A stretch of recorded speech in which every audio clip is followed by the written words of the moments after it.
Good morning.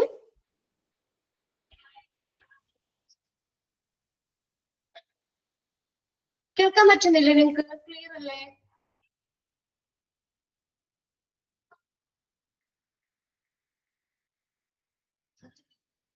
Clear ആണോ sound?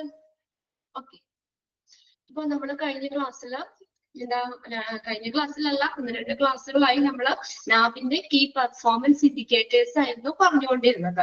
എത്ര എണ്ണം കംപ്ലീറ്റ് ആയി? 29 ഫിനിഷ് ആയിരുന്നോ? 29 28 വരെ കംപ്ലീറ്റ് ആയത്. Okay Sreeja.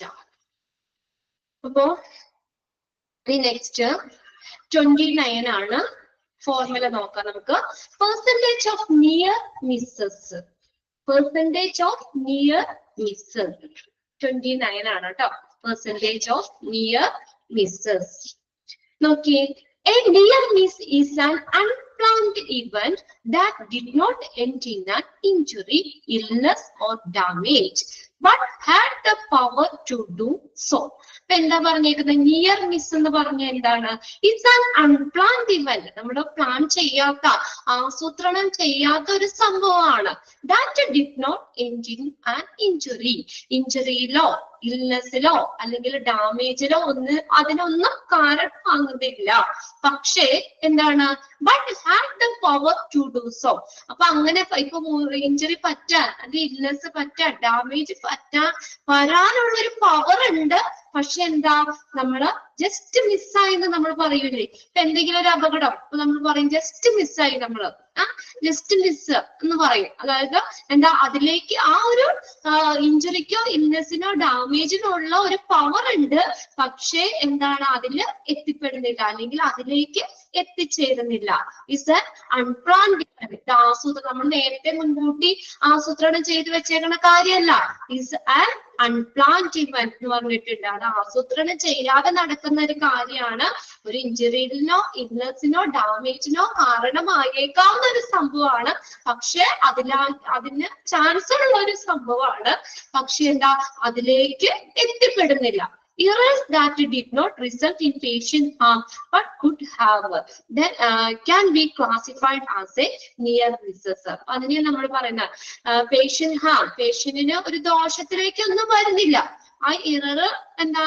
Errors that did not result in patient harm but could have എന്താ പറഞ്ഞത്? നമുക്ക് അതിനൊരു എന്താ, നമുക്ക് പേഷ്യൻസിന് ഒരു ഹാം ആവുന്ന രീതിയിലുള്ളൊരു ഇവന്റ് ആയിരുന്നു, ഒരു സംഭവമായിരുന്നു. പക്ഷെ ജസ്റ്റ് നമ്മൾ എന്താ അതിലേക്ക് എത്തിപ്പെടുന്നില്ല എന്ന് പറയുന്നത്. Then can be classified as near misses. അതിന്റെ ഫോർമുല നോക്കിയേ. Number of near misses reported. Number of near misses reported ഉണ്ടാകാൻ നമ്മള് ഒരു കഴിയാത്ത, നമുക്ക് എന്തെങ്കിലും അപകടമൊക്കെ പറ്റാനുള്ള ഒരു ചാൻസ് ഉണ്ട്, അല്ലെങ്കിൽ അതിൽ കലാശിക്കുന്നതാണ്. പക്ഷെ എന്താണ്? നമുക്ക് അതിൽ നിന്ന് നമ്മൾ ജസ്റ്റ് മിസ്സാവുന്ന ഒരു സംഭവമാണ് നിയർ മിസ് എന്ന് പറയുന്നത്. രോഗിക്ക്, പേഷ്യൻസിനൊക്കെ ഒരു ഹാം ആകാൻ, ഒരു ദോഷം വരുത്താൻ കാരണമായ ഒരു കാര്യമായിരുന്നു. പക്ഷെ എന്നാല് അതിന് എന്താ പറയാ, അതിലേക്ക് നയിക്കുന്നില്ല എന്നുള്ളതാണ് ഉദ്ദേശിക്കുന്നത്. Formula number of near misses reported. അവിടെ റിപ്പോർട്ട് ചെയ്ത നിയർ മിസ്സുകളുടെ എണ്ണം divided by number of incidents reported. അവിടെ റിപ്പോർട്ട് ചെയ്ത സംഭവങ്ങളുടെ എണ്ണം ഇൻറ്റു 100. അവിടെ ഇൻറ്റു ഇല്ല, ഇൻറ്റു ഒന്ന് ആഡ് ചെയ്തിടുക കേട്ടോ. അവിടെ എഴുതി ചേർത്തേക്കാം. ചെറിയ ചെറിയ മിസ്റ്റേക്കുകള് നിങ്ങളുടെ ഇതിനകത്ത് കാണുന്നുണ്ട്.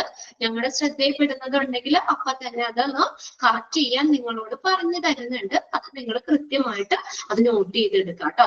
Number of incidents reported into, അവിടെ ഇൻറ്റു എന്നുള്ളത് ഇല്ല, ഇൻറ്റു 100 ഫോർമുല. പിന്നെ നെക്സ്റ്റ് നോക്കിയേ.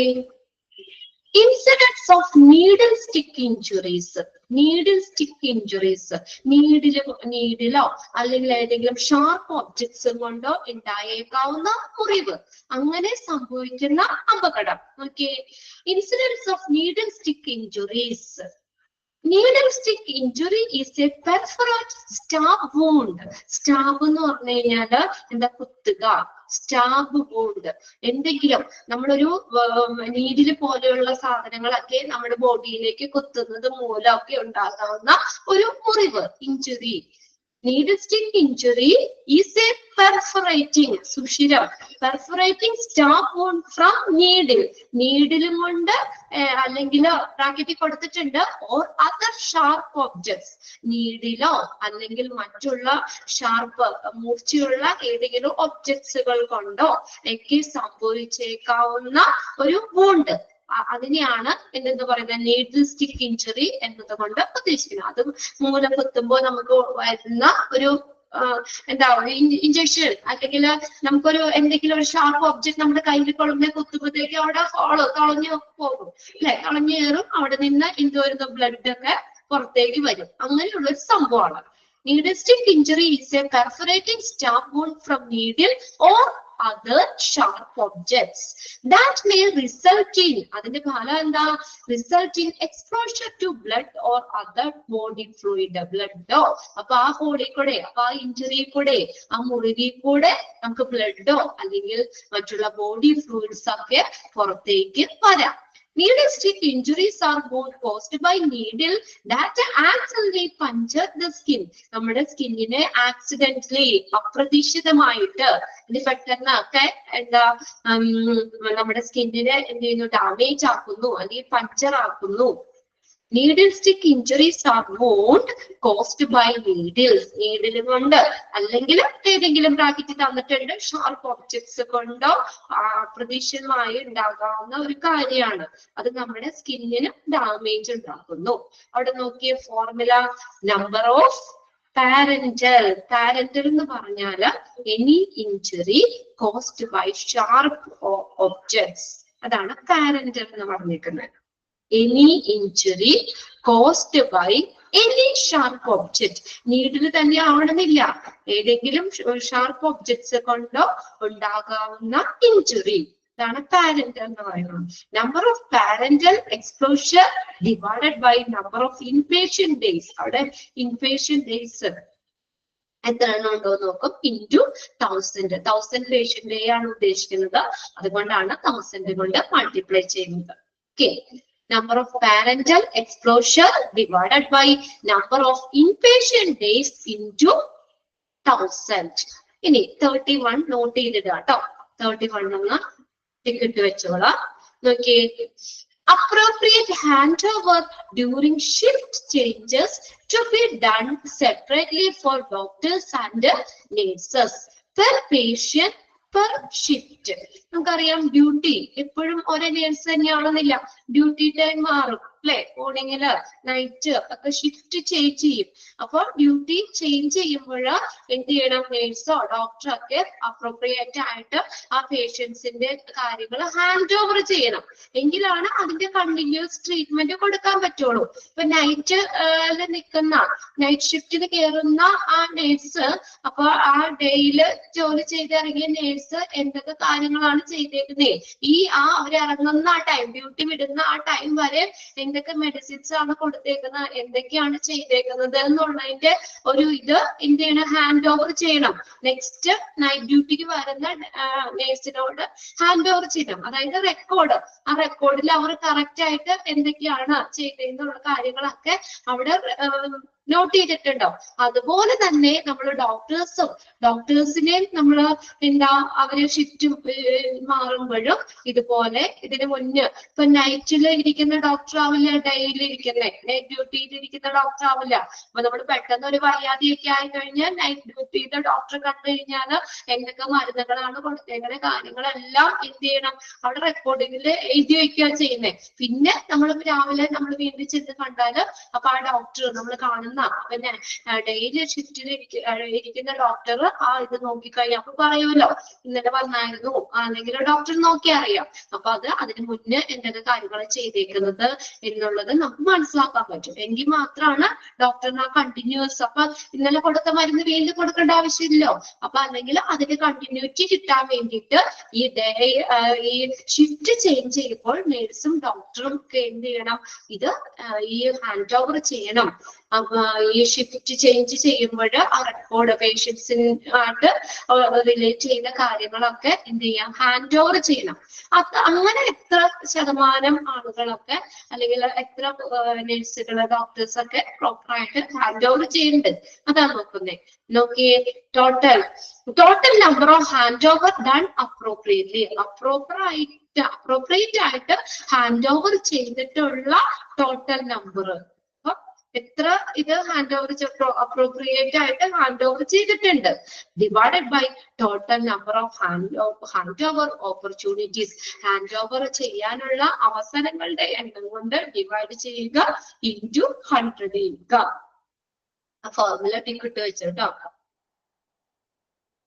ഫോർമുല എങ്ങനെയാണ്? Total number of hand overs done appropriately. Appropriate ആയിട്ട് ഹാൻഡ് ഓവർ ചെയ്ത ടോട്ടൽ നമ്പറിനെ എന്ത് ചെയ്യുക, divided by total number hand over opportunities. Hand over ചെയ്യാനുള്ള ഓപ്പർച്യൂണിറ്റീസ്, അവസരങ്ങളുടെ എണ്ണം കൊണ്ട് ഡിവൈഡ് ചെയ്യുക, ഇൻറ്റു 100 ചെയ്യുക. 31 എന്നുള്ളത് അത് നോട്ട് ചെയ്തിടുക. അടുത്ത് നോക്കി 32, ലാസ്റ്റ് ഫോർമുലയാണ്. 32 ഫോർമുലാസ് ആണ് നമുക്ക് പഠിക്കാനുള്ളത്. അതിൽ ലാസ്റ്റത്തെ 32 നോക്കി, compliance rate to medication prescription in capital. Compliance എന്ന് വെച്ചാൽ പാലിക്കുക എന്നുള്ളത്. പാലിക്കുന്നവരുടെ ശതമാനം. Medication prescription in capital letters. Capital ലെറ്ററിലാണ് ശരിക്കും മെഡിസിൻ പ്രിസ്ക്രൈബ് ചെയ്യേണ്ടത് ശരിക്കും. അപ്പൊ എന്ന് പറഞ്ഞാൽ ലെറ്റേഴ്സ്, ഇപ്പൊ റണ്ണിങ് ലെറ്റേഴ്സ് അല്ലെങ്കിൽ ഡോക്ടേഴ്സ് ഒക്കെ എഴുതുന്നത് കറക്റ്റ് ആയിട്ട് നമുക്ക് സാധാരണക്കാർക്കൊന്നും വായിക്കാൻ പറ്റില്ല അല്ലെ. അതെന്ന് വെച്ചാൽ ലെറ്റേഴ്സ് അത് ഏത് മരുന്നാണ് എഴുതിയേക്കണെന്നുള്ളത് ക്ലിയർ ആവില്ല, അല്ലെങ്കിൽ നമുക്കത് ഐഡന്റിഫൈ ചെയ്യാൻ പറ്റില്ല. അപ്പൊ അങ്ങനെ എന്തെങ്കിലും അതുകൊണ്ട് നമുക്ക് മരുന്നുകൾ തന്നെ മാറിപ്പോവോ അല്ലെങ്കിൽ അങ്ങനെ എന്തെങ്കിലുമൊക്കെ വ്യത്യാസം വരാം. അപ്പൊ അതുകൊണ്ട് ശരിക്കും എന്താണ്, പ്രിസ്ക്രിപ്ഷൻസ് ക്യാപിറ്റൽ ലെറ്ററിൽ എഴുതണം എന്നാണ് ശരിക്കും. അങ്ങനെ എത്ര ഹോസ്പിറ്റലിലാണെങ്കിലും എത്ര പേര് ആ ക്യാപിറ്റൽ ലെറ്ററിൽ, എത്ര ഡോക്ടേഴ്സ് ക്യാപിറ്റൽ ലെറ്ററിൽ പ്രിസ്ക്രിപ്ഷൻ കൊടുക്കുന്നുണ്ട്, അതിന്റെ പെർസെന്റേജാണ് നോക്കുന്നത്. Total number of prescription in capital letters. അവിടെ മൊത്തം ക്യാപിറ്റൽ ലെറ്റേഴ്സിൽ പ്രിസ്ക്രിപ്ഷൻ കൊടുത്ത മരുന്നുകൾ പ്രിസ്ക്രൈബ് ചെയ്ത ഡോക്ടേഴ്സ്, അതിന്റെ ടോട്ടൽ നമ്പറിനെ എന്ത് ചെയ്യുക, divided by total number of prescription. മൊത്തം അവിടെ കൊടുത്ത പ്രിസ്ക്രിപ്ഷന്റെ എണ്ണം കൊണ്ട് ഡിവൈഡ് ചെയ്യുക, ഇൻറ്റു 100 ചെയ്യുക. റേറ്റ് ആണ് കണ്ടുപിടിക്കാൻ പറഞ്ഞേക്കുന്നത്, അതുകൊണ്ട് 100 ചെയ്യുക. അപ്പൊ ക്യാപിറ്റൽ ലെറ്റേഴ്സിൽ കൊടുത്ത പ്രിസ്ക്രിപ്ഷന്റെ ടോട്ടൽ നമ്പറിനെ എന്ത് ചെയ്യണം, divided by total number of prescription. മൊത്തം ആ പ്രിസ്ക്രിപ്ഷൻസിന്റെ എണ്ണം കൊണ്ട് ഡിവൈഡ് ചെയ്യുക, ഇൻറ്റു 100 ചെയ്യുക. 31ഉം 32ഉം അതിലൊന്ന് നോട്ട് ചെയ്തിട്ടേക്കാം കേട്ടോ. ഓക്കെ, അപ്പൊ ഇത്രയും ഫോർമുലാസ് നമ്മൾ പഠിച്ചത്. ഞാൻ പറഞ്ഞു 1 to 32 32 ഫോർമുല നമുക്ക് പഠിക്കാണ്ട്. ഈ ഒരു സെക്ഷനിൽ നിങ്ങൾക്ക് എക്സാമിന് എന്താ ഫൈൻഡ് ഔട്ട് ദ ഫോർമുല എന്ന് പറഞ്ഞായിരിക്കും ക്വസ്റ്റ്യൻസ് വരുന്നത്. ഓപ്ഷൻസ് ന്യൂമറേറ്റർ ഡിനോമിനേറ്റർ ഒക്കെ തിരിച്ചു മറിച്ചൊക്കെ ഇട്ടൊക്കെ ചോദിക്കാം. ആ ഒരു രീതിയിലായിരിക്കും അതിന്റെ ഓപ്ഷൻസും വന്നേന്ന് പറഞ്ഞു. ഇമ്പോർട്ടന്റ് ഫോർമുലാസ് ഞാൻ നോട്ട് ചെയ്ത് തന്നിട്ടുണ്ട്, അതിൽ കോൺസെൻട്രേറ്റ് ചെയ്ത് പഠിക്കുക. ബാക്കിന്റെ ഒക്കെ ഒന്ന് വായിച്ചു വെച്ചേക്കാം. ഓക്കെ, അപ്പൊ ഇത്രയും ഫോർമുലാസ്, ഇത്രയും മാനദണ്ഡങ്ങളൊക്കെ നോക്കിയിട്ടാണ് നാബ് ആ ഹോസ്പിറ്റലിന് അക്രഡിറ്റേഷൻ കൊടുക്കണോ വേണ്ടയോ എന്നുള്ളത് തീരുമാനിക്കാൻ. ഇപ്പൊ നോക്കിയേ, ലാസ്റ്റ് നമ്മൾ ഇതിന്റെ ക്യാപിറ്റൽ ലെറ്റേഴ്സിൽ ശരിക്കും പ്രിസ്ക്രിപ്ഷൻ കൊടുക്കണം എന്നാണ്.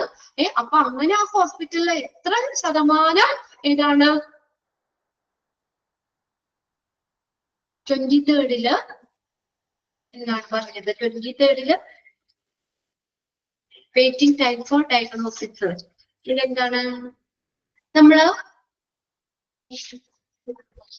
അതിന്റെ ഫോർമുല നമ്മൾ കറക്റ്റ് ചെയ്തായിരുന്നല്ലോ. 23യുടെ ഫോർമുല കറക്റ്റ് ചെയ്തിട്ടതാണ്.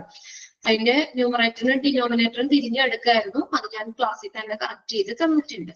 ഓക്കെ, ഇപ്പൊ നോക്കി ഇതിനകത്ത് ഇപ്പൊ നമ്മൾ പറഞ്ഞില്ലേ, നിങ്ങൾക്ക് ആണെങ്കിലും ഇപ്പൊ ഡോക്ടേഴ്സിനെ പല ഡോക്ടേഴ്സിനെ കണ്ടിട്ടുണ്ടാവും, ക്യാപിറ്റൽ ലെറ്റേഴ്സിൽ പ്രിസ്ക്രിപ്ഷൻ എഴുതി കണ്ടിട്ടുണ്ടോ, തന്നിട്ടുണ്ടോ നിങ്ങൾക്ക് ആരെങ്കിലും?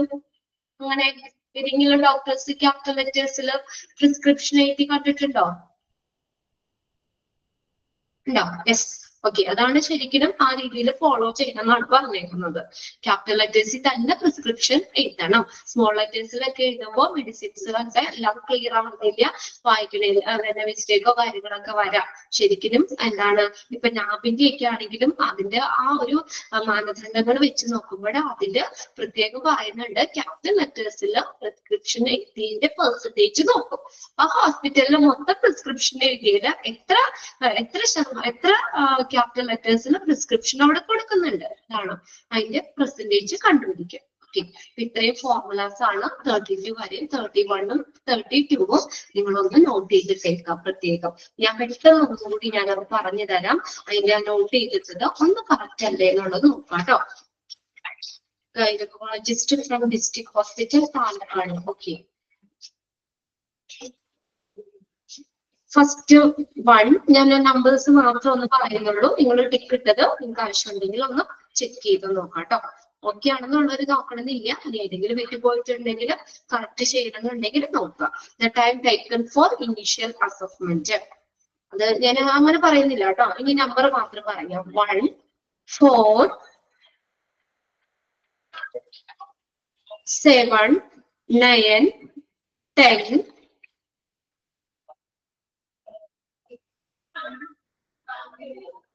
14, 16,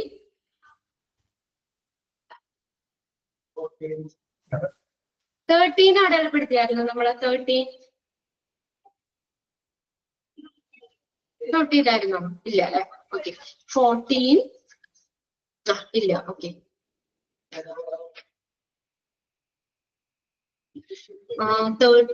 14, 16, 17, 19, 21, 23,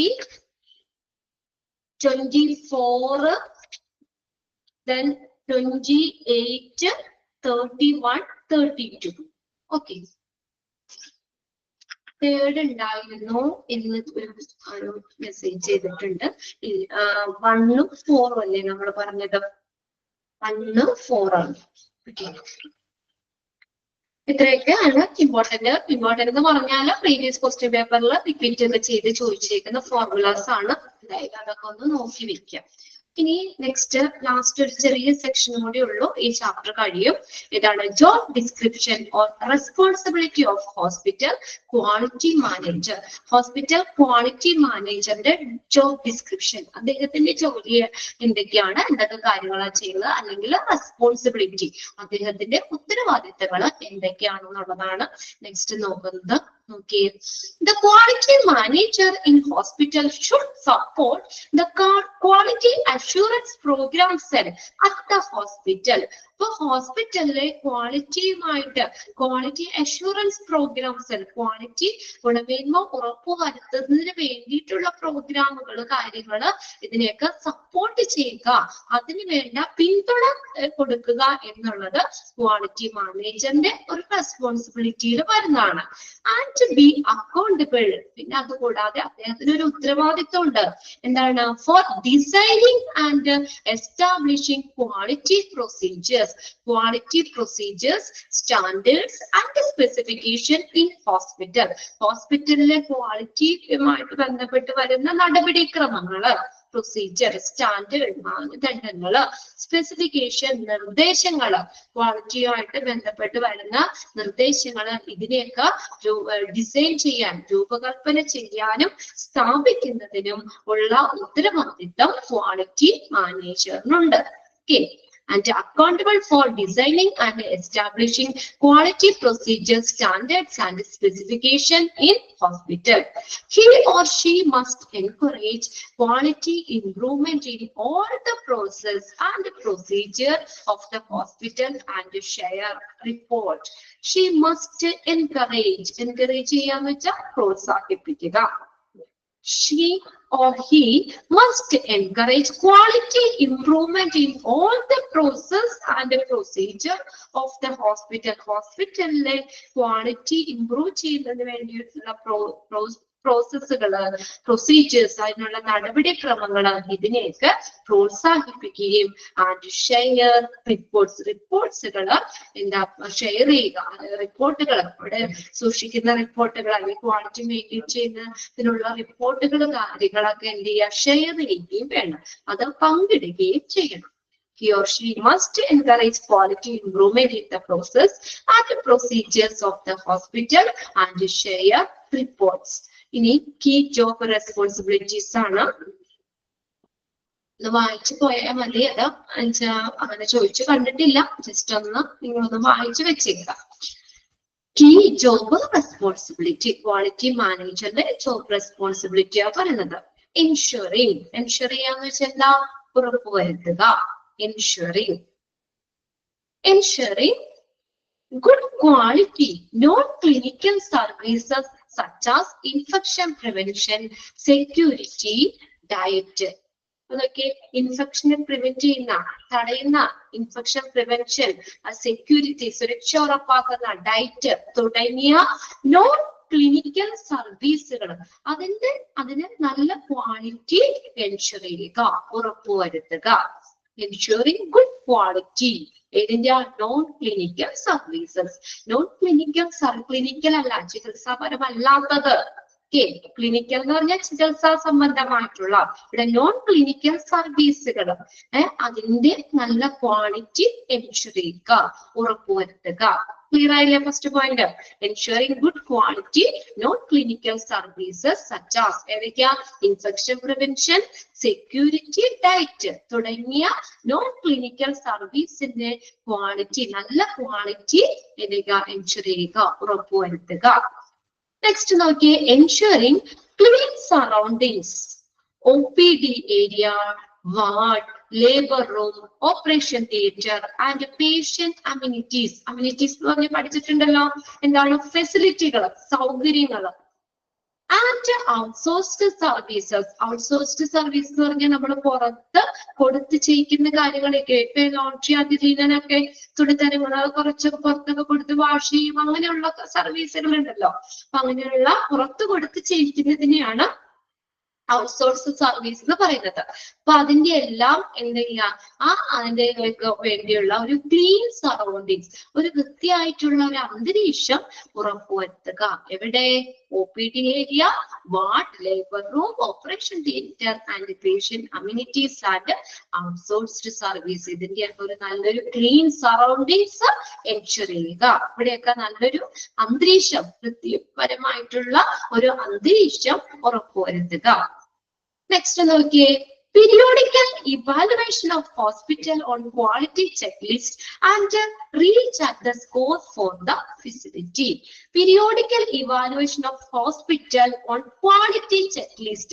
Quality checklist ആയിട്ട് ബന്ധപ്പെട്ടുകൊണ്ട് നമ്മുടെ ഹോസ്പിറ്റലില് പീരിയോഡിക് ഇവാലുവേഷൻ നടത്തുക, ഇടയ്ക്കിടയ്ക്ക് ഇവാലുവേഷൻ നടത്തുക.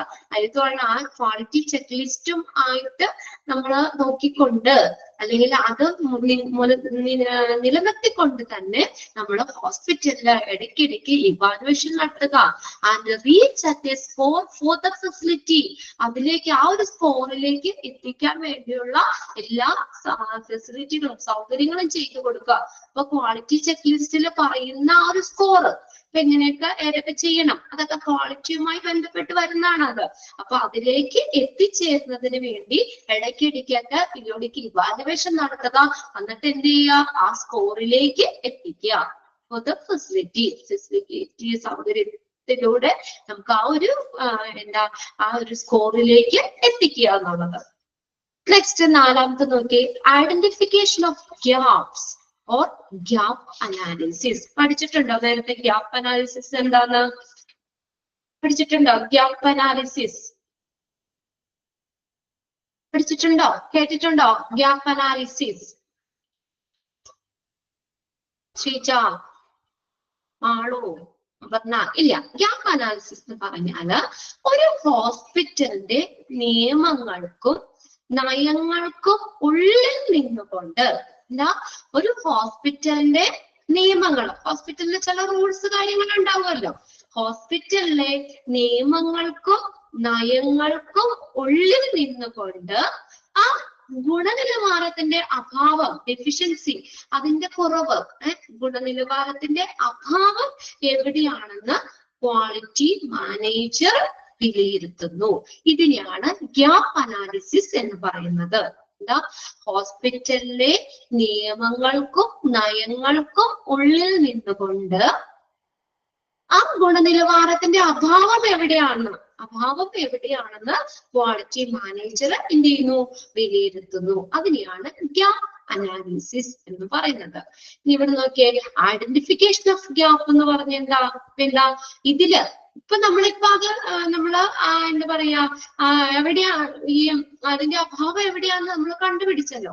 അതിനെയാണ് നമ്മൾ എന്ത് പറയാ, ഗ്യാപ്പ് അനാലിസിസ് പറയുന്നത്. ഇനി ഇതിൽ ഇപ്പോഴുള്ള അവസ്ഥ, ഇപ്പൊ എങ്ങനെയാണ് അവിടെ, ആ ഒരു അവസ്ഥ മനസ്സിലാക്കുകയും നമ്മുടെ ഗോള്, നമ്മുടെ ലക്ഷ്യത്തിലേക്ക്, ആ ഒരു അവസ്ഥയിലേക്ക് എത്തിക്കുകയും ചെയ്യുന്നതിനെയാണ് ഐഡന്റിഫിക്കേഷൻ ഓഫ് ഗ്യാപ്സ് എന്ന് പറയുന്നത്. ആ ഒരു സ്റ്റേജിലേക്ക് എത്തിക്കുകയും ചെയ്യുന്നതിനെയാണ് ഐഡന്റിഫിക്കേഷൻ ഓഫ് ഗ്യാപ്സ് എന്ന് പറയുന്നത്. ആ ഗ്യാപ്പ് മനസ്സിലാക്കുക എന്നുള്ളത്. ഇതിൽ ഇപ്പോഴുള്ള അവസ്ഥ നമ്മൾ മനസ്സിലാക്കുകയും ആ ഒരു ഗോളിലേക്ക് ആ ഒരു ലക്ഷ്യം വരുന്ന ആ ഒരു അവസ്ഥയിലേക്ക് എത്തിപ്പെടുകയും ചെയ്യുന്നതിനെയാണ്, അല്ലെങ്കിൽ അതിനെ എത്തിക്കുകയും ചെയ്യുന്നതിനെയാണ് ഈ ഐഡന്റിഫിക്കേഷൻ ഓഫ് ഗ്യാപ്സ് എന്ന് പറയുന്നത്. അപ്പൊ ഇതിനകത്ത് പറഞ്ഞേക്കുന്ന ഐഡന്റിഫിക്കേഷൻ ഓഫ് ഗ്യാപ്പ് ഐഡന്റിഫൈ ചെയ്യുക.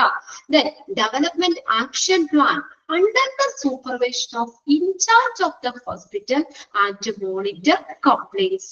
പിന്നെ പറഞ്ഞേക്കുന്ന ഹോസ്പിറ്റലിലെ ഇൻചാർജ് ഉണ്ടല്ലോ, ആ ഹോസ്പിറ്റലിലെ ഇൻചാർജ് ഉള്ള ആളുകളുടെ മേൽനോട്ടത്തിൽ തന്നെ എന്ത് ചെയ്യുക,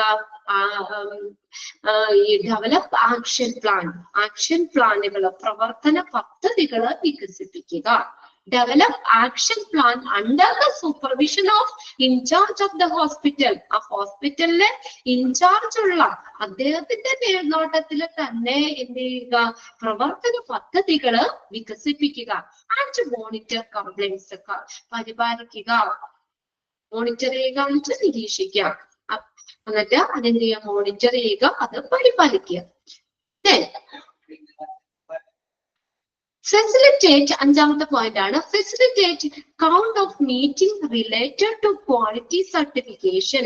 ഫെസിലിറ്റേറ്റ് എന്ന് വെച്ചാൽ അതിനുള്ള സൗകര്യം ഒരുക്കുക. Conduct of meeting related to quality certification. Quality സർട്ടിഫിക്കേഷനുമായിട്ട് ബന്ധപ്പെട്ടുള്ള മീറ്റിങ്ങുകൾ കണ്ടക്ട് ചെയ്യാനുള്ള സൗകര്യം ഒരുക്കുക. ക്വാളിറ്റി സർട്ടിഫിക്കേഷനുമായിട്ട് ബന്ധപ്പെട്ടുള്ള മീറ്റിങ്ങുകൾ അത് കണ്ടക്ട് ചെയ്യാൻ, ആ മീറ്റിങ്ങുകൾ കണ്ടക്ട് ചെയ്യാനുള്ള സൗകര്യം, ഫെസിലിറ്റേറ്റ്, അതിനുള്ള സൗകര്യം ഒരുക്കുക. മനസ്സിലാവുന്നില്ലേ നിങ്ങൾക്ക്? ഏതെങ്കിലും പോയിന്റ്സ് ഉണ്ടെങ്കിൽ നോട്ട് ചെയ്യണമെങ്കിൽ നോട്ട് ചെയ്യാൻ വേണ്ടി വെക്കുക കേട്ടോ. Facilitate conduct of meeting related to quality certification. Quality സർട്ടിഫിക്കേഷനുമായിട്ട് ബന്ധപ്പെട്ടുള്ള മീറ്റിങ്ങുകൾ കണ്ടക്ട് ചെയ്യാനുള്ള സൗകര്യം ഒരുക്കുക, ഫെസിലിറ്റേറ്റ് ചെയ്യുക, അതിന് വേണ്ട സൗകര്യങ്ങൾ ഒരുക്കുക. ഇനി അടുത്ത ആറാമത്തെ പോയിന്റ് നോക്കിയേ, ensuring that the hospital meets all regulatory complaints like BMW. expanded form നോക്കി വെച്ചേക്കാം. എന്താ, biomedical waste management, BMW, waste management. Biomedical waste ആണ് BMW എന്ന് പറയുന്നത്. And blood bank or storage licence, AERB, നേരത്തെ പഠിച്ചാണ് റേഡിയോളജിയില്, atomic energy regulatory board, AERB regulation, radiation licence et cetera. ഇവിടെ എന്താ പറഞ്ഞേക്കുന്നത്, നമുക്ക് ensuring that the hospital meet all regulatory complaints. എല്ലാ റെഗുലേറ്ററി പരിപാലനം, കംപ്ലൈൻസ് എന്ന് പറഞ്ഞാൽ പരിപാലനം, പാലിക്കുക എന്നുള്ള മീനിങ് ആണ്. പരിപാലന പരിപാടികളും ഒക്കെ എന്ത് ചെയ്യുക, അത് എല്ലാം പാലിക്കുന്നുണ്ട് എന്നുള്ളത് ഉറപ്പുവരുത്തുക. ഏതൊക്കെയാ റെഗുലേറ്ററി കംപ്ലൈൻസിലേക്ക്? ഏതൊക്കെയാ? Biomedical waste, waste management, blood bank of storage licence, AERB regulation തുടങ്ങിയ എല്ലാ നിയന്ത്രണ ക്രമീകരണങ്ങളും ഹോസ്പിറ്റല് പാലിക്കുന്നുണ്ട് എന്ന് ഉറപ്പുവരുത്തുക. തുടങ്ങിയ എല്ലാ റെഗുലേറ്ററി കംപ്ലൈൻസ്, എല്ലാ റെഗുലേറ്ററി അല്ലെങ്കിൽ നിയന്ത്രണ നടപടികളും hospital പാലിക്കുന്നുണ്ട്. ensuring that the hospital meet എല്ലാ നിയന്ത്രണ പരിപാടികളും ഹോസ്പിറ്റൽ പാലിക്കുന്നുണ്ട് എന്ന് ഉറപ്പുവരുത്തുക. അടുത്ത നോക്കി 7ാമത്തെ point, keep a record of non-functional devices and timeline for its repair along with the AMC for all equipments. AMC എന്ന് പറഞ്ഞ annual maintenance contract. അതൊന്ന് നോട്ട് ചെയ്ത് വെച്ചോളെ കേട്ടോ. AMC annual ANNUAL annual maintenance MAINTENANCE maintenance contract, annual maintenance contract for all equipments. AERB atomic energy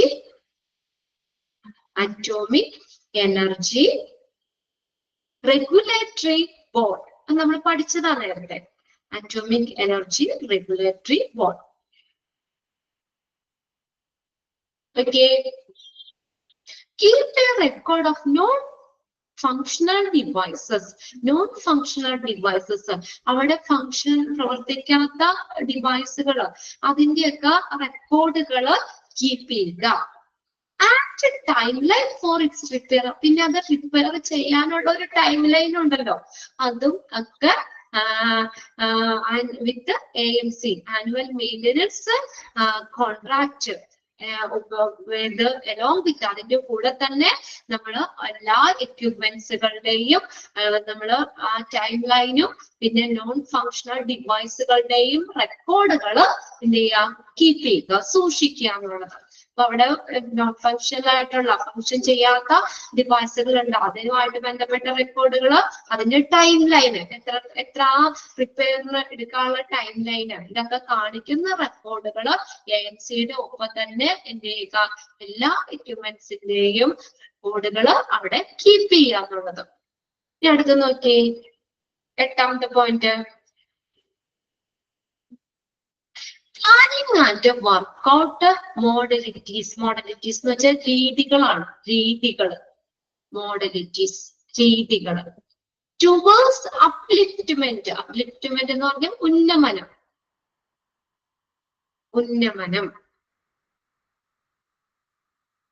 Preventive maintenance of equipments and vehicles and modernization. Modernization എന്ന് വെച്ചാൽ നവീകരണം.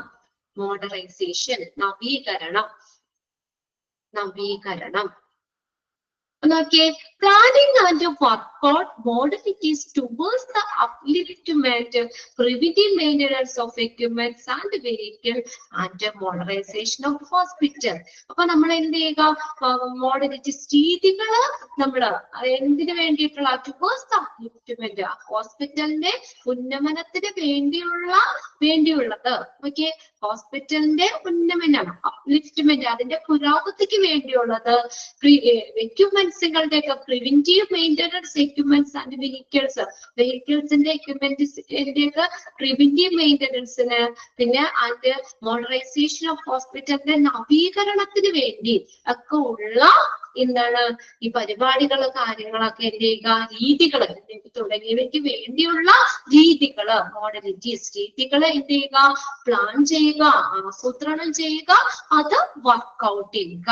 Plan ചെയ്യുക, workout ചെയ്യുക. എന്തൊക്കെയാ, towards the upliftment, ഉന്നമനത്തിന് വേണ്ടിയുള്ളത്, എക്യുപ്മെന്റ്സിന്റെയും വെഹിക്കിൾസിന്റെയും preventive മെയിൻ്റെനൻസിന് വേണ്ടി, പിന്നെ ഹോസ്പിറ്റലിന്റെ നവീകരണം, മോഡറൈസേഷൻ, ഹോസ്പിറ്റലിന്റെ നവീകരണത്തിന് വേണ്ടിയുള്ള രീതികള് എന്ത് ചെയ്യുക, പ്ലാൻ ചെയ്യുകയും അത് വർക്ക്ഔട്ട് ചെയ്യുകയും ചെയ്യുക. ആസൂത്രണം ചെയ്താൽ മാത്രം പോരല്ലോ, അത് നടപ്പിലാക്കുകയും ചെയ്യണം. പ്ലാൻ ചെയ്യുകയും വർക്ക്ഔട്ട് ചെയ്യുകയും ചെയ്യുക. രീതികൾ ആസൂത്രണം ചെയ്യുകയും അത് വർക്ക്ഔട്ട് ചെയ്ത് നടപ്പിലാക്കുകയും ചെയ്യുക. ഇനി അടുത്ത് നോക്കിയാൽ 9th one, to institute and effective grievance redressal system both for employees and patients. പേഷ്യൻസിനും എംപ്ലോയീസിനും രണ്ടുപേർക്കും. Okay, both for employees and patients. പേഷ്യൻസിനും എംപ്ലോയീസിനും വേണ്ടിയുള്ള എന്താണ് പരാതി പരിഹാര സംവിധാനങ്ങൾ സ്ഥാപിക്കുകയും അത് ഫലപ്രദമാക്കുകയും ചെയ്യുക എന്നുള്ളത്. മോഡറൈസേഷൻ എന്ന് വെച്ചാൽ നവീകരണം എന്നാണ് പറഞ്ഞത് കേട്ടോ. ഹോസ്പിറ്റലിലെ നവീകരണം, അതിന് വേണ്ട രീതികളൊക്കെ പ്ലാൻ ചെയ്യുകയും അത് വർക്ക്ഔട്ട് ചെയ്യുക, നടപ്പിലാക്കുകയൊക്കെ ചെയ്യുക എന്നുള്ളത് ക്വാളിറ്റി മാനേജറിന്റെ ഒരു ഫംഗ്ഷൻ, ഒരു റെസ്പോൺസിബിലിറ്റി തന്നെയാണ്. ഇനി 9th വൺ എന്താ പറഞ്ഞേക്കുന്നത്? To institute and effective grievance redressal system both for employees and patients. എംപ്ലോയീസിനും പേഷ്യൻസിനും രണ്ടുപേർക്കും വേണ്ടിയുള്ള ഏതാണ് പരാതി പരിഹാര സംവിധാനങ്ങൾ.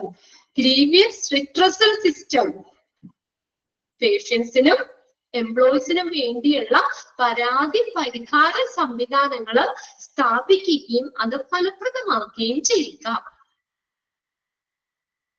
ഇനി 10th നോക്കിയേ.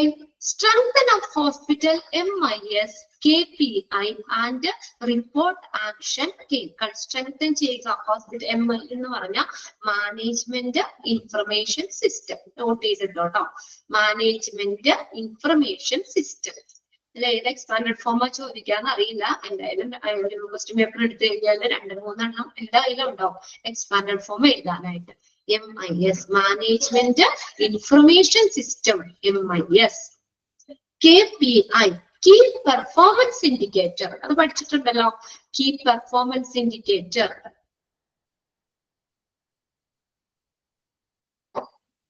Key performance indicator. Sreeja, okay, very good. Sreeja ഇടയ്ക്കിടയ്ക്ക് എന്തെങ്കിലുമൊക്കെ മെസ്സേജ് ഇങ്ങനെ എഴുതും. ഓക്കെ, അപ്പോ key performance indicator, management information system, ഇതൊക്കെ എന്താ ഹോസ്പിറ്റലിലെ സ്ട്രെങ്തൻ ചെയ്യാനുള്ള നടപടികൾ, കാര്യങ്ങളൊക്കെ ചെയ്യാനുള്ള അതിന് വേണ്ടിയിട്ടുള്ള സ്വീകരിച്ച നടപടികൾ റിപ്പോർട്ട് ചെയ്യുക. റിപ്പോർട്ട് ആക്ഷൻസ് ടേക്കൺ, അതിനുവേണ്ടി സ്വീകരിച്ച നടപടികൾ റിപ്പോർട്ട് ചെയ്യുക. 11th one, coordinating assessing authority. അതോറിറ്റിയെ വിലയിരുത്തുന്ന, അസസ് ചെയ്യുന്നതിന്, അതോറിറ്റിനെ അസസ് ചെയ്യുന്നത് കോർഡിനേറ്റ് ചെയ്യുക, ഏകോപിപ്പിക്കുക. അടുത്തത് 12th വൺ നോക്കിയാൽ ensure the employees education on quality standards. Ensure ചെയ്യാന്ന് വെച്ചാൽ എന്താ? ഉറപ്പുവരുത്തുക. എൻഷുർ ഉറപ്പുവരുത്തുക. ദ എംപ്ലോയീസ് എഡ്യൂക്കേഷൻ എന്താ ഉറപ്പുവരുത്തേണ്ടേ? എംപ്ലോയീസിന്റെ, തൊഴിലാളികളുടെ വിദ്യാഭ്യാസം ഉറപ്പുവരുത്തണം.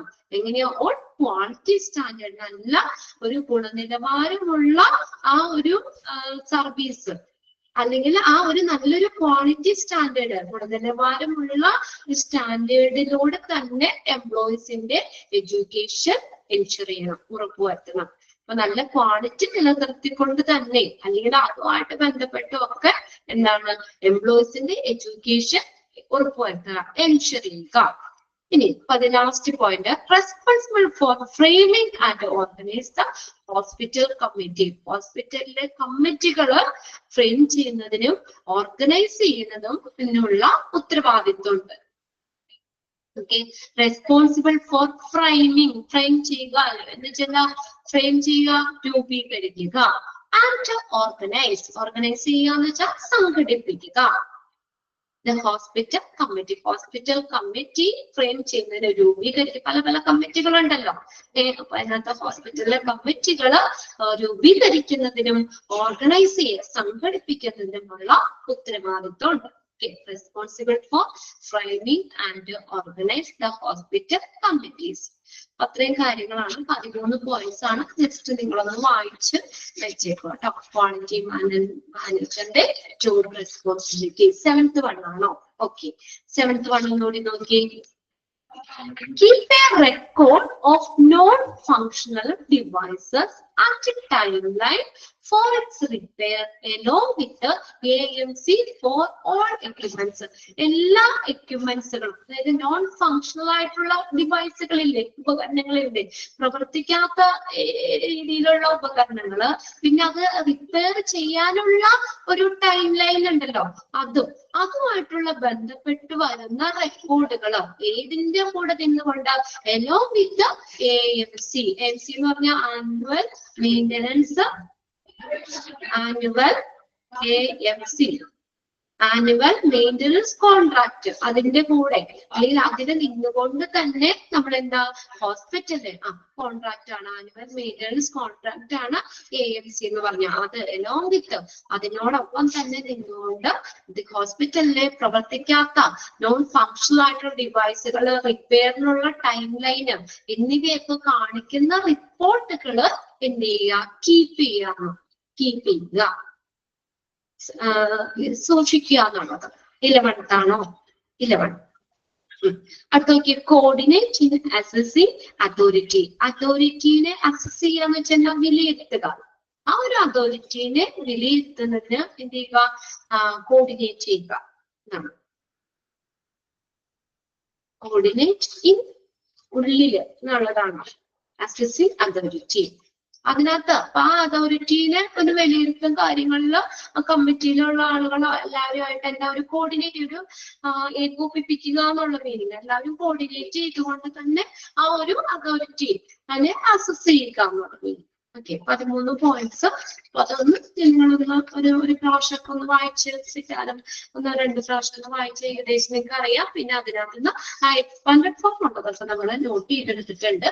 അപ്പൊ അതൊക്കെ ഒന്ന് വായിച്ച് മനസ്സിലാക്കാം.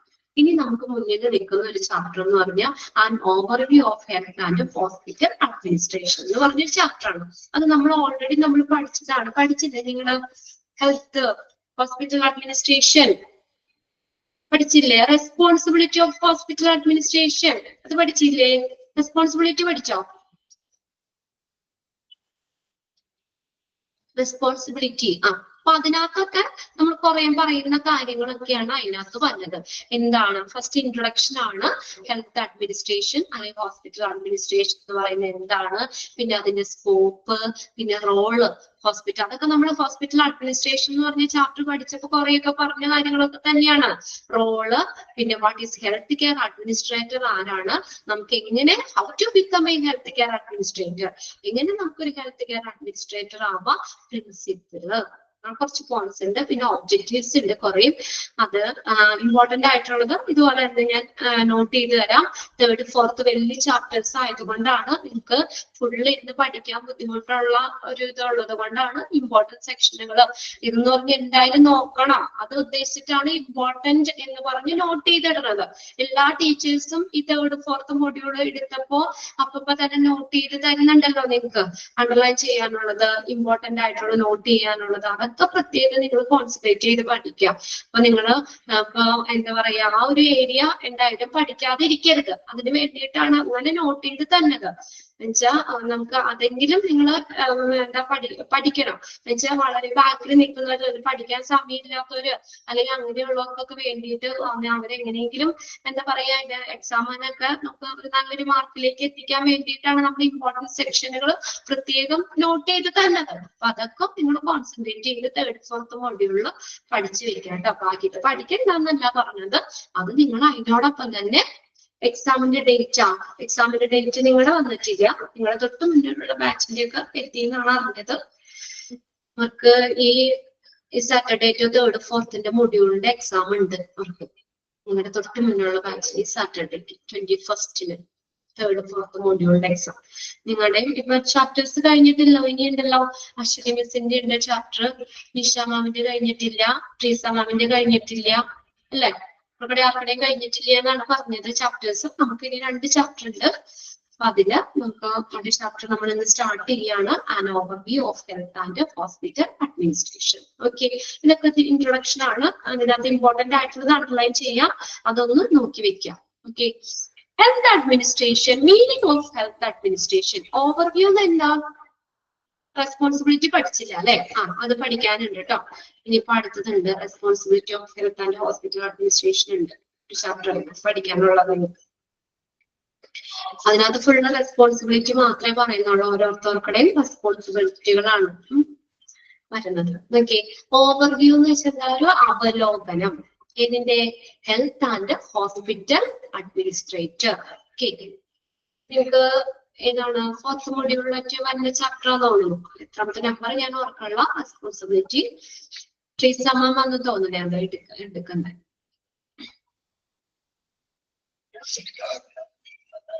Okay, an overview of health and hospital administration. Overview എന്ന് വെച്ചാൽ എന്താ, മൊത്തത്തിലുള്ള ഒരു അവലോകനം. ഹെൽത്ത് ആൻഡ് ഹോസ്പിറ്റൽ അഡ്മിനിസ്ട്രേഷന്റെ ഒരു അവലോകനം, an overview. Okay, meaning of health administration. Health administration, healthcare administration, healthcare management or hospital management. എത്ര പേരുകളാണ് നോക്കിയേ. Then health administration, ആരോഗ്യ ഭരണം, health administration.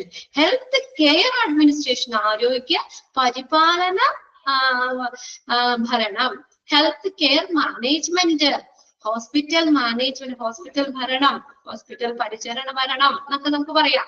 Is the field that is related to എന്താ പറഞ്ഞേക്കുന്നത്, leadership, management and administration of public health system, healthcare system, hospital and hospital networks in all the primary, secondary and tertiary sectors. Leadership എന്ന് പറഞ്ഞാൽ എന്താ, നേതൃത്വം എന്നാണ് leadership.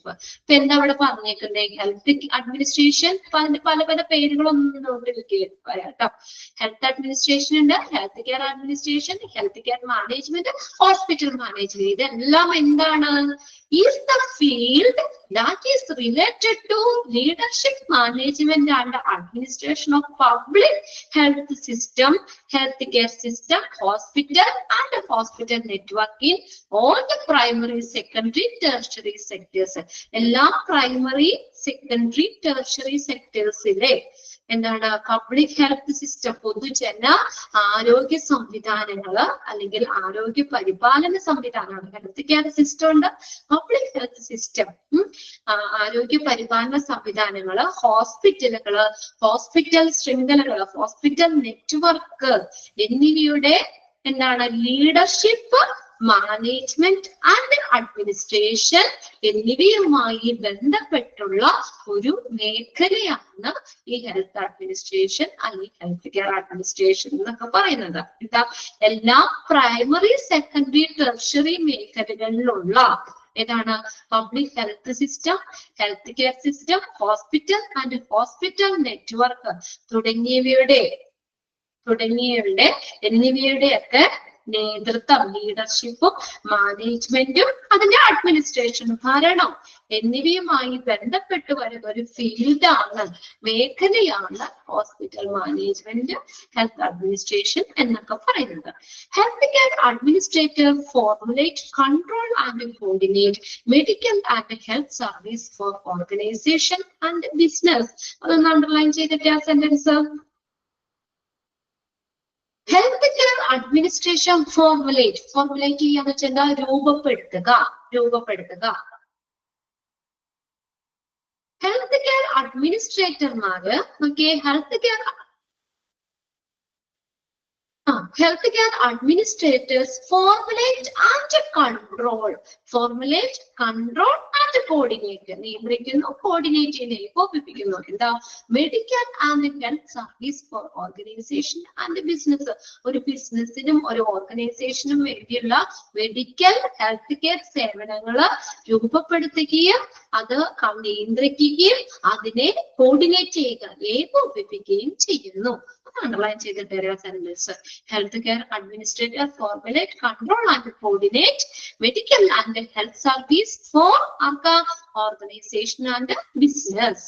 As a healthcare administrator, it manages the benefits of employees as well as create a connection between benefits and physician. എന്താ പറഞ്ഞേക്കുന്ന, ഒരു health care administrator എന്ന നിലയിൽ അത് എംപ്ലോയീസിന്റെ, ജീവനക്കാരുടെ ബെനിഫിറ്റ് എന്ന് വെച്ചാൽ ആനുകൂല്യങ്ങള്, അവരുടെ ബെനിഫിറ്റ്സ്, ഗുണങ്ങള് അല്ലെങ്കിൽ അവരുടെ ആനുകൂല്യങ്ങള് നിയന്ത്രിക്കുന്നതിന് വേണ്ടി ഫിസിഷ്യന്മാർ തമ്മിലുള്ള ഒരു ബന്ധം സൃഷ്ടിക്കുകയും ചെയ്യുന്നു. ഇതാ നമ്മൾ പറഞ്ഞില്ലേ, നമ്മൾ കണക്ട് ചെയ്യുന്നവരെയാണ് ഈ അഡ്മിനിസ്ട്രേറ്റർമാർ. ഇത് പേഷ്യൻസ് ചെന്ന് കഴിഞ്ഞാൽ നമ്മുടെ കാര്യങ്ങളൊക്കെ ചോദിച്ച് മനസ്സിലാക്കി നമുക്ക് വേണ്ട ആനുകൂല്യങ്ങളും ഇതെല്ലാം ക്ലിയർ ആക്കി തരുന്നത്, അവിടുത്തെ ഹോസ്പിറ്റലിന്റെ ഒരു സുഗമമായ ഒരു അന്തരീക്ഷം നമുക്ക് തരുന്നതും എല്ലാ ഫെസിലിറ്റിയൊക്കെ പ്രൊവൈഡ് ചെയ്യുന്നതൊക്കെ ഹോസ്പിറ്റൽ അഡ്മിനിസ്ട്രേറ്റർമാരാണ്. അപ്പൊ അവരെന്താ ചെയ്യുന്നത് പറഞ്ഞേക്കുന്നത്, ഇത് മാനേജ് ദ ബെനിഫിറ്റ്സ് ഓഫ് എംപ്ലോയീസിനാണ് അല്ലെ. നമുക്ക് അവിടുത്തെ പേഷ്യൻസ് അല്ലെങ്കിൽ ജീവനക്കാരുടെ ആനുകൂല്യത്തിന്, പേഷ്യൻസിന്റെയും എംപ്ലോയീസിന്റെയും രണ്ടും പറയാം നമുക്ക്. എംപ്ലോയീസിന്റെ ഒക്കെ ആനുകൂല്യങ്ങൾ നിയന്ത്രിക്കുന്നതിനും ഫിസിഷ്യന്മാർ തമ്മിലുള്ള ഒരു ബന്ധം, ഒരു റിലേഷൻ, ഒരു ബന്ധം സൃഷ്ടിക്കുകയും ചെയ്യുന്നു. Connection between benefits and physician. This requirement need a broad background in business skills and specialized knowledge of the healthcare field. ഇതിന് എന്താ ആവശ്യമാണ്? ഈ ഹെൽത്ത് കെയർ അഡ്മിനിസ്ട്രേറ്റർക്ക് എന്താവശ്യമാണ്? These requirements need a broad background in business skills. എന്ത് വേണം? ഈ ആവശ്യകതകൾക്ക് business skill, ബിസിനസ്സിൽ ഒരു കഴിവാണ്, സ്കില്ല് വേണം. And specialised knowledge of the health care field. Health care ഫീൽഡില് ഒരു പ്രത്യേക അറിവും വേണം. എന്തൊക്കെ പറഞ്ഞേക്കണേ? ഈ ആവശ്യകതകൾക്ക് എന്ത് വേണം? Need a broad background in business skill. ബിസിനസ്സിൽ ഒരു നല്ല സ്കില്ല് വേണം. And specialised knowledge of the health care field. Health care ഫീൽഡിനെ കുറിച്ച് എന്താണ്? ഒരു നല്ലൊരു നോളേജ്, സ്പെഷ്യൽ നോളേജ്, പ്രത്യേക അറിവും വേണം. ഇനി ഇവിടുത്തെ nature, scope and significance of health administration. Nature, സ്വഭാവം, സ്കോപ്പ് എന്ന് വെച്ചാൽ അതിന്റെ എത്രത്തോളം വ്യാപ്തിയുണ്ട്, സ്കോപ്പ് ഉണ്ട്. ആൻഡ് സിഗ്നിഫിക്കൻസ്, പ്രാധാന്യമുണ്ട്, ഓഫ് ഹെൽത്ത് അഡ്മിനിസ്ട്രേഷൻ. ഇതൊക്കെ ഇൻട്രൊഡക്ഷൻ ആണ്. വായിച്ച് നമുക്ക് നോക്കാം. Health care administration also often called health administration. ഇതൊന്ന് അണ്ടർലൈൻ ചെയ്തിട്ട് first line. Healthcare administration also called health administration. So healthcare administration നമുക്ക് എന്തെന്നും പറയാം? Health administration എന്നും പറയാം. And medical administration ഉണ്ടോ? Health administration and medical administration includes making both the daily and the long-term decision that indicate the healthcare system business strategies എന്ന് പറഞ്ഞ health administration, medical administration അല്ലെങ്കിൽ health care administrations എന്നൊക്കെ അറിയപ്പെടുന്നു. ഇതെന്താ? ഒരു ആരോഗ്യ സംരക്ഷണ പരിപാടികളുടെ ഒരു ബിസിനസ് തന്ത്രങ്ങളെ സൂചിപ്പിക്കുന്ന ഒരു ബിസിനസ് സ്ട്രാറ്റജിയാണ്. ഒരു എന്താണ്? Health care system. Health care സിസ്റ്റത്തിന്റെ ഒരു ബിസിനസ് സ്ട്രാറ്റജീസ്, ബിസിനസ് തന്ത്രങ്ങളെ സൂചിപ്പിക്കുന്ന, ഡെയിലി നടക്കുന്നത്, ദൈനംദിനമായിട്ടുള്ളതും ദീർഘകാലമായിട്ടുള്ള ഒരു ഡിസിഷൻ, തീരുമാനം എടുക്കുന്നത് ഇതില് ഉൾപ്പെടുന്നു. ഇതിന്റെ സ്കോപ്പില് വരുന്ന പറഞ്ഞേക്കുന്നത്. അതായത് ഇതൊരു ബിസിനസ് സ്ട്രാറ്റജിയാണ്. ഹെൽത്ത് കെയർ സിസ്റ്റം എന്ന് പറയുന്നത് ബിസിനസ് സ്ട്രാറ്റജിയാണ്. അതിലെന്താ? ഡെയിലി എന്തൊക്കെ ചെയ്യണം, തീരുമാനങ്ങൾ എടുക്കണം, അല്ലെങ്കിൽ ലോങ് ടൈം, ദീർഘകാലമായി എന്തൊക്കെ തീരുമാനം എടുക്കണം, ഡിസിഷൻ എടുക്കണം എന്നത് ഉൾപ്പെടുന്ന ഒരു കാര്യമാണ് അതിന്റെ ഈ ഹെൽത്ത് കെയർ അഡ്മിനിസ്ട്രേഷൻ. അതിന്റെയൊക്കെ ഒരു സ്കോപ്പ് എന്ന് പറയുന്നത്. Health administration is a practice which manage, leads, oversees, administrative the operation of dynamic complex health care entities, സ്ഥാപനങ്ങൾ, including hospital, long time care facility, health care system, nursing home, pharmacist and health insurance providers. എല്ലാം ഇച്ചിരി lengthy sentence ആട്ടോ. അപ്പൊ അതിനകത്ത് ലാസ്റ്റിന്ന് തുടങ്ങി നിങ്ങളൊന്ന് നോക്കി ആ ഒരു സെന്റൻസ്, ലാസ്റ്റിന്ന് തുടങ്ങിയ ഹോസ്പിറ്റൽ ചെയ്തിട്ടുള്ളത് long time care facility, health care system, nursing ഹോമുകള്, ഫാർമസീസ്, ഫാർമസികള്, ഹെൽത്ത് ഇൻഷുറൻസ് പ്രൊവൈഡേഴ്സ് എന്നിവ ഉൾപ്പെടുന്ന എന്തൊക്കെ അതിനകത്ത് വരുന്നതെന്ന് നോക്കിയാൽ ഹോസ്പിറ്റലുകള്, long term care facility, health care system, nursing home, pharmacy and health insurance providers എന്നിവ ഉൾപ്പെടുന്ന ഒരു ചലനാത്മകമായിട്ടുള്ള, ഈ മോഡിൽ നിന്ന് വായിച്ചു നോക്കാം കേട്ടോ എന്റെ മീനിങ്. എന്നിവ ഉൾപ്പെടുന്ന ഒരു കോംപ്ലക്സ്, ഡൈനാമിക് കോംപ്ലക്സ്, ഒരു ചലനാത്മകമായിട്ടുള്ള, ഒരു സങ്കീർണമായ ആരോഗ്യം എന്നിവയുടെ പ്രവർത്തനത്തെ നിയന്ത്രിക്കുകയും നയിക്കുകയും അതുപോലെ മേൽനോട്ടം വഹിക്കുകയും ചെയ്യുന്ന രീതിയാണ്. കണ്ടോ? Health a practice with manage, leads, oversees, administrative operation. കണ്ടോ? അപ്പൊ താഴെ ഏറ്റവും ലാസ്റ്റ് സെന്റൻസ് തുടങ്ങി തിരിച്ച് നിങ്ങൾ നോക്കി ചെയ്യുമ്പോൾ കേട്ടോ. ഹോസ്പിറ്റലുകള്, ലോങ് ടൈം കെയർ ഫെസിലിറ്റികള്, health care system, nursing home, pharmacies, health insurance providers എന്നിവ ഉൾപ്പെടുന്ന ഒരു ഡൈനാമിക് ആയിട്ടുള്ള, ഒരു ചലനാത്മകമായിട്ടുള്ള, കോംപ്ലക്സ് സങ്കീർണമായ ആരോഗ്യം എന്നിവയുടെ പ്രവർത്തനത്തെ എന്ത് ചെയ്യുക, മാനേജ് ചെയ്യുന്നത്, ലീഡ് ചെയ്യുന്നത്, അതിന് മേൽനോട്ടം വഹിക്കുകയും ഒക്കെ ചെയ്യുന്ന ഒരു രീതിയാണ് ഹെൽത്ത് അഡ്മിനിസ്ട്രേഷൻ എന്നതുകൊണ്ട് ഉദ്ദേശിക്കുന്നത്. The importance of healthcare administration involves helping a facility operate daily, preparing program for the public, training new employees and assisting every patient. എന്താ പറഞ്ഞേ, ഒരു ഹെൽത്ത് ഇമ്പോർട്ടൻസ് എന്താ, ഹെൽത്ത് കെയർ അഡ്മിനിസ്ട്രേഷന്റെ ഒരു ഇമ്പോർട്ടൻസ് എന്താ പറഞ്ഞേക്കുന്നത്, അതൊന്ന് അണ്ടർലൈൻ ചെയ്ത് തരട്ടെ. ആ ഒരു പാരഗ്രാഫ് ഒന്ന് ബ്രാക്കറ്റിൽ എടുത്ത് വെച്ചോ.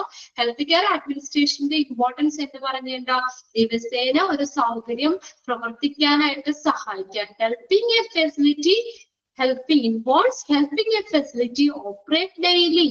ദിവസേനയുള്ള ഒരു സൗകര്യം പ്രവർത്തിക്കാൻ സഹായിക്കുക. Preparing programme for the public, പബ്ലിക്കിനായിട്ടുള്ള പ്രോഗ്രാമുകൾ പ്രിപ്പയർ ചെയ്യുക, തയ്യാറാക്കുക. ആൻഡ് ട്രെയിനിങ് ന്യൂ എംപ്ലോയീസ്, പുതിയ എംപ്ലോയീസിനെ ട്രെയിൻ ചെയ്യുക.